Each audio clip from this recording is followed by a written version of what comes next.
పెన్షన్లన్నీ కూడా సమర్థవంతంగా మీకు ఇవ్వడమే కాకుండా చాలా మంచి పేరు కూడా వచ్చింది ప్రభుత్వానికి. ఒక చిన్న తప్పు జరగకుండా రియల్ టైంలో అందరికీ పెన్షన్లు ఇప్పిస్తున్నటువంటి కరుణ గారు, ఆవిడ సెక్రటరీ, మంత్రి గారు, మన అప్పలనాయుడు గారు ఇక్కడే మంత్రిగా కూడా ఉన్నారు. ఈరోజు రెండు పవిత్రమైన కార్యక్రమాలు. కూర్చోమ్మా, తీసుకుంటా, కూర్చో, కసో ఉపయోగపట్టు. అందరి పనైనా నీ పని, ముందు నీ పనే అయితే డిస్టర్బెన్స్ వస్తుంది. అన్ని పనులు చేయాలి. ముందు కామన్గా అందరికీ మంచి జరిగేది మాట్లాడుకున్నాక మీ సమస్యలు తీసుకొని పరిష్కారం చేస్తాం. ఈరోజు నేను రెండు కార్యక్రమాలకు వచ్చాను. రెండు కార్యక్రమాలు మీరు చూస్తే, ఒకటి అతి ముఖ్యమైన కార్యక్రమం హెచ్పివి వ్యాక్సిన్.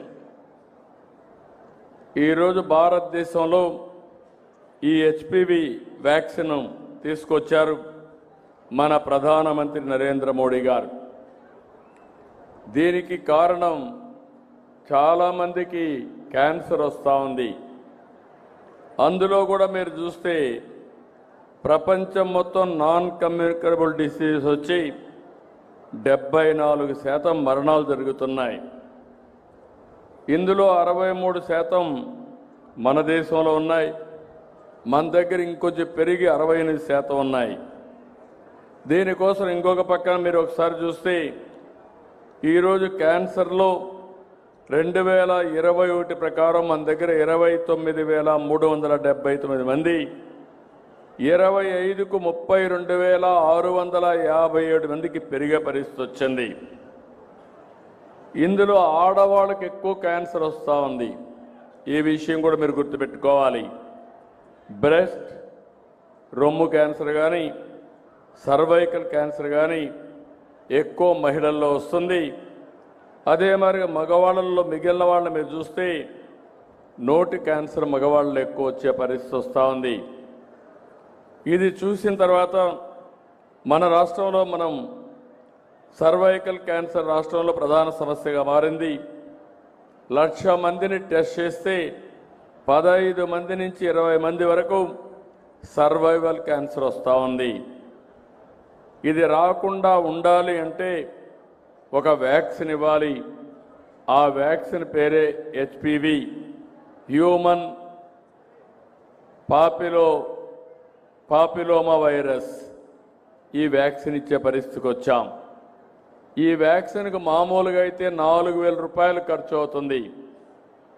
ప్రభుత్వం దీన్ని 400 రూపాయలకు కొని అందరికీ వ్యాక్సిన్ ఇచ్చే బాధ్యత అటు కేంద్రం ఇటు రాష్ట్రం తీసుకున్నామని చెప్పి మీ అందరికీ విజ్ఞప్తి చేస్తున్నా.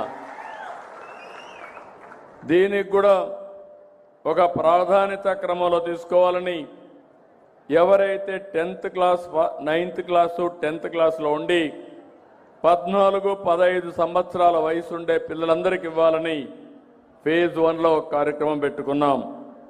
ఇందులో మీరు చూస్తే మన రాష్ట్రంలో 3,45,377 మంది ఉన్నారు. ఒక్క విజయనగరంలో 11,985 మంది ఉన్నారు. ఇంకో పక్కన మీరు చూస్తే ప్రపంచమంతా కూడా ఒకసారి డేటా చూస్తే మన దేశంలో కూడా క్యాన్సర్ ఎక్కువ వచ్చే పరిస్థితి వస్తూ ఉంది. ఈరోజు గ్లోబల్గా చూసినప్పుడు హైయెస్ట్ క్యాన్సర్ ఉండే దేశం ఎస్వాటిని. అక్కడ 1,00,000 మందిని చేస్తే 96 మందికి క్యాన్సర్ వస్తూ ఉంది. జాంబియా 1,00,000 మందికి 72 మందికి ఉంది. సౌత్ ఆఫ్రికా 33 మందికి ఉంది. ఇండోనేషియా 23కు ఉంది. మన దేశం 18 మందికి ఉంది. కొన్ని దేశాలు చూస్తే అమెరికా 6.3%, సౌదీ అరేబియా 2.4%. అంటే ఇక్కడ మనం గుర్తుపెట్టుకోవాల్సింది, క్యాన్సర్ రావడానికి ప్రధానమైన కారణం మన అలవాట్లు, మన కలుషితమైన వాతావరణం. అందులో మహిళలకైతే సర్వైవల్ క్యాన్సర్ అనేది కామన్గా వచ్చే పరిస్థితి వచ్చింది. రాబోయే రోజుల్లో క్యాన్సర్తో ఎవరూ చనిపోకుండా ఉండాలంటే ప్రతి ఆడబిడ్డకి ఈ హెచ్పివి వ్యాక్సిన్ ఇవ్వాలని, ఎంత ఖర్చు అయినా దీన్ని ఇచ్చే బాధ్యత ఈ ప్రభుత్వం తీసుకుంటాయని చెప్పి మరొకసారి విజ్ఞప్తి చేస్తున్నాను. ప్రపంచమంతా వరల్డ్ హెల్త్ ఆర్గనైజేషన్ ఉంది. వాళ్ళు ఒక మాట స్టడీ చేసి సర్వైవల్ క్యాన్సర్ కట్టడికి 90-70-90 అనే ఒక పాలసీ తీసుకొచ్చారు. అంటే 90-70-90 పాలసీ అంటే 15 సంవత్సరాల లోపల 14-15 సంవత్సరాల వయసు ఉండే అందరికీ 90% పిల్లలకి వ్యాక్సిన్ ఇవ్వాలని. మన దగ్గర 3,45,000 మంది ఉన్నారు. రాబోయే 3 నెలల్లో 3,45,000 మంది బాలికలకి వ్యాక్సిన్ ఇచ్చే బాధ్యత ఈ ప్రభుత్వం తీసుకుంటాం.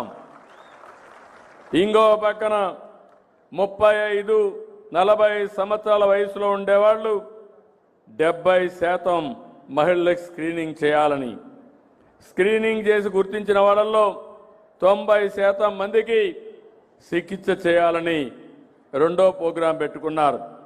ఈ విధంగా 90-70-90 అనే కార్యక్రమం పెట్టుకొని ముందుకు పోయే పరిస్థితికి వచ్చారు.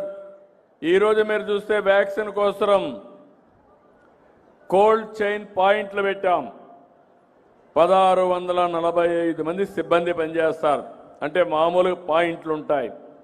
16,912 మంది పనిచేస్తున్నారు దీని కింద. ఒకే ఒక డోస్ తీసుకుంటే క్యాన్సర్ నుంచి వీళ్ళకి రక్షణ వస్తుంది. దీన్ని మానిటర్ చేయడానికి గవర్నమెంట్ ఆఫ్ ఇండియా యూవిన్ అని ఒక ప్లాట్ఫామ్ కూడా తీసుకొచ్చారు. టీకాలన్నీ పిహెచ్సిలో కానీ, అర్బన్ పిహెచ్సిలో కానీ, సిహెచ్ కానీ, ఏరియా హాస్పిటల్లో కానీ, డిస్ట్రిక్ట్ హాస్పిటల్ కానీ, జీజీహెచ్లో ఎప్పటికప్పుడు లభ్యంలో ఉంటాయి. టీకా ఇచ్చిన వెంటనే ఎడమ చెయ్యి చూపుడు వేల మీద ఒక గుర్తు పెడతారు. ఎలక్షన్లో మనకు పెడతారు వీళ్ళకి టీకా అయిందని. టీకా ఇచ్చిన వెంటనే 30 నిమిషాలు పర్యవేక్షణలో పెడతారు. వ్యాక్సిన్ తర్వాత ఏమైనా సైడ్ ఎఫెక్ట్స్ ఉంటే అక్కడే డాక్టర్ ఉండి ట్రీట్మెంట్ కూడా ఇచ్చే కార్యక్రమానికి శ్రీకారం చుట్టారు. ఈ వ్యాక్సిన్ వల్ల ఎలాంటి ఇబ్బంది లేదు, ప్రమాదం కూడా లేదు. ఇది సురక్షితం. చిన్న నొప్పి కానీ 2-3 రోజులు చిన్న జ్వరం వచ్చినా తగ్గిపోయే పరిస్థితి వస్తుంది. నేను ఇక్కడుండే రాష్ట్రంలో ఉండే అందరి